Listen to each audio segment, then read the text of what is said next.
This video is all about archiving and transferring Google Classrooms. So it's now time to archive and then delete a class. So as a teacher, first thing to do is to find the class and go to the three dots at the top right hand of the tile at classroom.google.com and choose Archive. This brings up a little reminder that tells you they can't be updated unless you restore them, but it will be moved to Archive Classes area. The archiving process then archives the classroom for all users. So now looking as a pupil, we can see that the classroom has vanished from the list, but if they go down to archived classes at the bottom of the classroom.google.com sidebar, it is there with all the other archived classes. Now we can see that we can still access the classroom. We can access all of the activities and resources and links while it's still archived. We can also access the folder which has access to all of the work that we've done as an individual.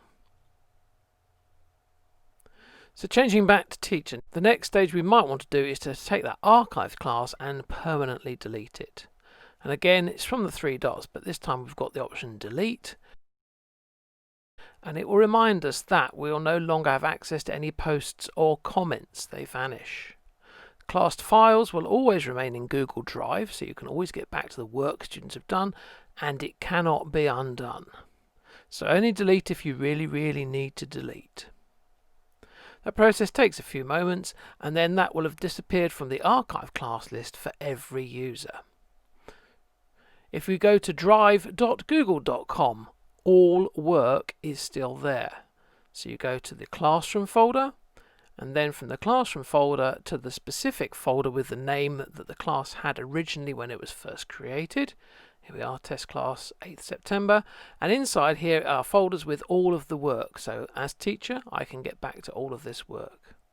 As a pupil, I can also still get back to all of my own work by going through drive.google.com, classroom, and looking for the classroom. And as you see, the class has vanished now for pupils as well, and is no longer even in the archived list. Transferring the ownership of a class is fairly straightforward and can be done if a teacher leaves or if another teacher takes over teaching that particular class. You go to People and you add a new teacher by typing in their Google account. We've got an archive account which can also be used for transferring classes when teachers leave a school. So that's now been invited. Now as the new teacher, I have to accept the invitation to join the class. Once I've joined the class, the original teacher can transfer ownership for me. In the three dots to make this new teacher the class owner. This doesn't fully transfer until the invitation is accepted by the new class owner. This invitation is sent by email, and you have to click the link on the email to complete the transfer of ownership.